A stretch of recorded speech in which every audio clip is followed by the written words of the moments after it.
Hey guys, this is Kirob speaking, and in today's little dev update we have quite a few things to talk about because we are moving closer to releasing this into open beta.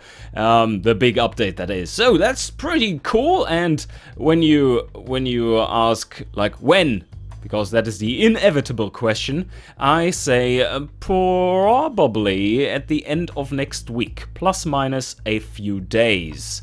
And yeah, so far it's looking really good. We haven't encountered any big issues, not that there might not come up any, but yes. So there's a lot of things to talk about. We have been working on more dependencies in the engine designer, because now that we are rebalancing all of these scenarios, or rather balancing them in the first place, so this is all the scenarios that will come with the big update, all engine scenarios. And 23 tutorials it was, yes, 23 tutorials, a much better way to learn the game, or the engine builder at least for now.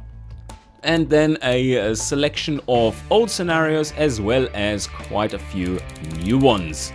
And yeah, so far so good. We are currently balancing these scenarios, and from the looks of it, they will be quite fun. Especially considering that they are no longer limited to specific block configurations, but even the old ones, like Irish Race Buggy, well, you're no longer tied to an inline 4. How about you try a V10 or something?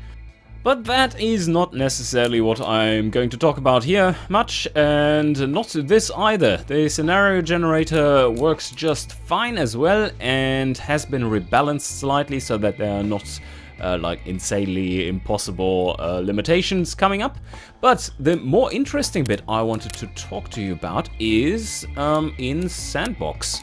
And there are several things. Well, first of all, the biggest thing we are currently working on, which is happening kind of in parallel to the scenario stuff, and that is building an engine building AI. Because, well, you're always saying like, oh, yeah, why don't you work on the campaign stuff? Well, the campaign stuff actually needs an AI first, and while we are working on the AI, we can work on other things at the same time, which have to do with that. And that would be currently the engine generator, because that is basically the engine building AI.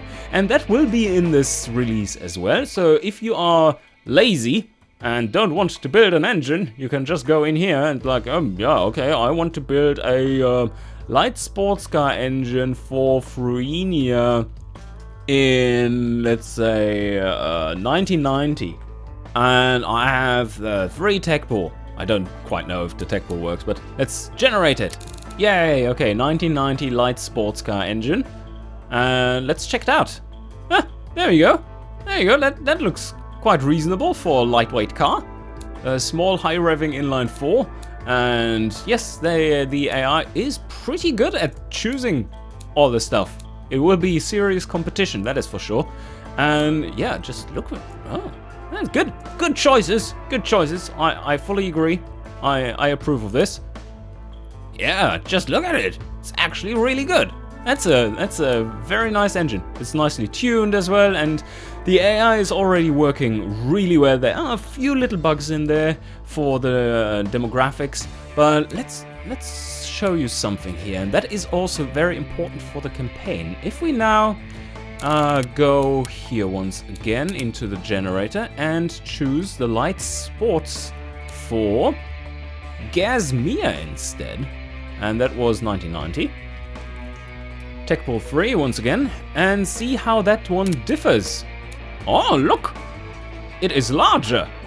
Yes, it's actually a larger engine, also very nicely tuned, not quite as high revving as the other one, but more power, and that better fits the Gasmian market.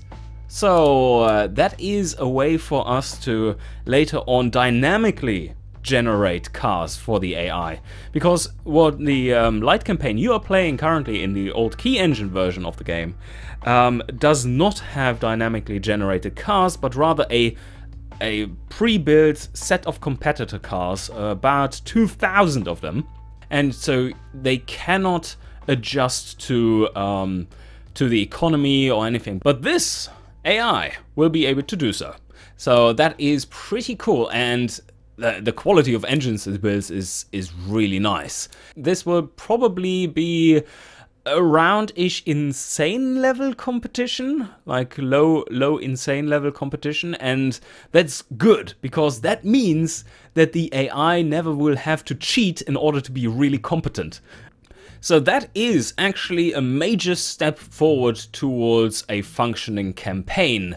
And what is next up after this big update will be that we make a car building AI that uses this engine generator to make awesome cars.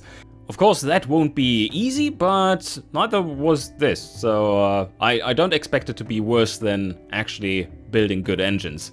Alright, to show you the next little thing, the big change that is coming, a really big change, a massive rebalance. Automation will not play the same, and it will feel a lot more realistic. You know that you currently can build unrealistically large engines for the configuration of choice. And not for all configurations, but for the less smooth running configurations, like inline threes. So I just generated an engine, city budget engine for 1946. It made an inline 3 with 737 cubic centimeters. And let's open it up. Yeah, it's looking rather appropriate for that time. It's a very lightweight car after all, so 20 kilowatts back in the day. That is enough. So what I want to show you here is the completely rewritten smoothness calculations for the engines. Smoothness is here. So as you can see, even though it is really small, it is quite unsmooth. And if we increase its size, 25 is your new critical limit from where things go downhill quickly. So watch these numbers now. Normally, currently in automation, in the version you are playing, that nothing would happen here. But if we go down further here, then you will see that not only reliability will decrease, that's new, but also the strength of the internals will decrease. So there we go. 5.4, 5.3, 5.2, 5.1. So you won't be able to rev that anymore. So you can see that the reliability decreases, the smoothness just continues going down, and you can't rev the engine higher anymore. Like 4.3, that would have stayed at the same 5.6 before in the old version, and we are at a 1.3 liter inline 3. So let's check out how it would be with an inline 4. Well, the inline 4 is a lot smoother than the inline 3, obviously, and that means you can build it bigger. Let's see how large you can go in these early days. That's 80. Yeah. Oh, no. Yeah, that's still good. That's still good. It's working. But we hit the limit here around. If you go over square, then you hit the limit around 2.3 liters. That's pretty massive for back in the day. So what about the smooth configurations then? Well, they are a lot better. A lot better at handling capacity as well. So you will basically be able to do them at any size. Like even back in the day, an 8 liter inline 6 would be possible because, well, it doesn't shake itself to death. There you have it. Nicely set up for 1946. Oh my, for 1946, an 8 liter inline 6, no problem whatsoever. But don't try to build a 2 liter inline 3, that won't work. So overall, a much needed change for realism, and that kills quite a few exploits. So I'm happy about this, and it's working really well. Let's just quickly load in our generated light sports car engine, and that is going to be used now by me to show you something else that is coming. And not for everyone though, but rather for those who supported us way back when there was no Steam and we were just expanding our business to be working on automation full-time. Back then we had the turbocharged and supercharged version of the game, and those people who supported us there back then for $35, that was $10 more than the standard version, they were promised back in the day to get the V16s. And they will be coming in the next big update that is due pretty soon, and they are actually now finished. So let's have a quick look and listen.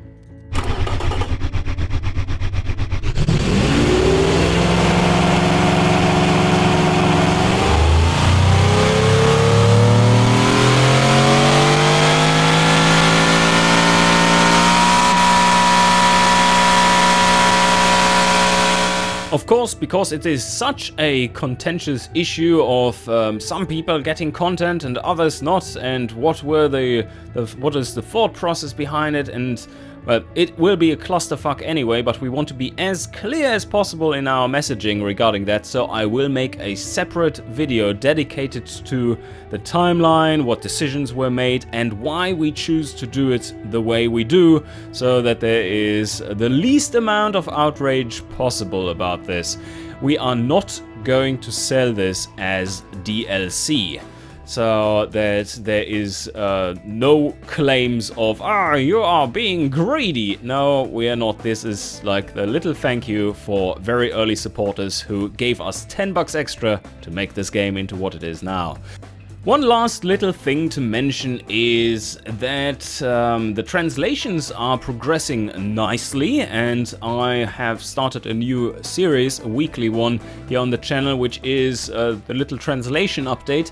Of course, to most people that won't be interesting, and I doubt you would want to watch that, and I don't expect you to, but to all the translators out there, that is a definite must-watch, so that I can communicate with you about what is going on and what is planned, so that you stay in the loop.